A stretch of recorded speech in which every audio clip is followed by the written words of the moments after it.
Hello everyone, welcome to another day of festive series.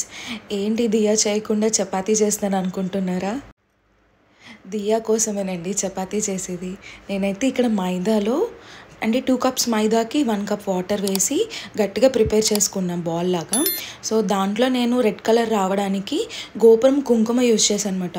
మీకు yellow colour కావాలంటే పసుపు use చేయొచ్చు, లేదంటే రంగోలీ కలర్స్ ఉంటాయి కదా అవైనా యూస్ చేయొచ్చు, ఫుడ్ కలర్స్ యూస్ చేయొచ్చు, న్యాచురల్గా కావాలి అంటే బీట్రూట్ పౌడర్ యూస్ చేయొచ్చు రెడ్ కలర్ కోసం. నేనైతే ఇక్కడ కుంకుమ యూస్ చేశాను. అండ్ బాటిల్ క్యాప్ ఉంటుంది కదా, బాటిల్ క్యాప్తో నాకు కావాల్సిన సైజ్లో పెటల్స్ నేను కట్ చేసుకున్నాను అనమాట. సో నేను చిన్న దియాస్ చేద్దాం అనుకుంటున్నాను, ఎక్కువ పెటల్స్తో లుక్ బాగుంటుందని చెప్పి.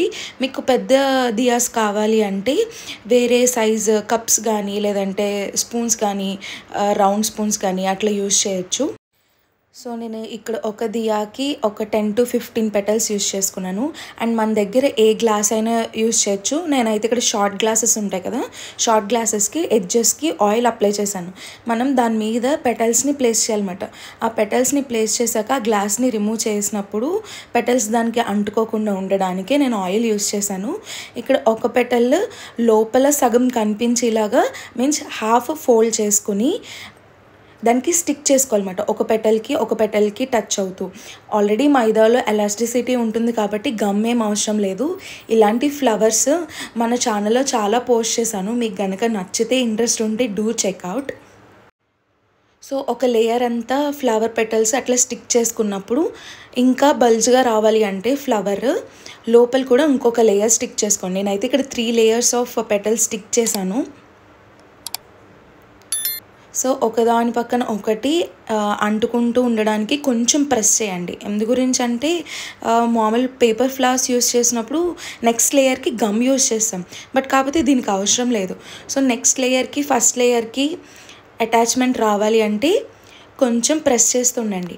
అండ్ ఫస్ట్ లేయర్ కొంచెం బయటకి పెటల్ యూస్ చేస్తే సెకండ్ లేయర్ లోపలికి పెటల్ ఎక్కువ బయటకి తక్కువ ఉండేలాగా చేయండి.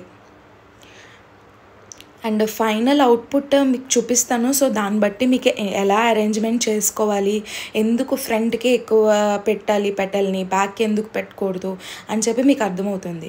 సో అట్లా లోపల ఫ్లవర్లా కనిపిస్తుంది.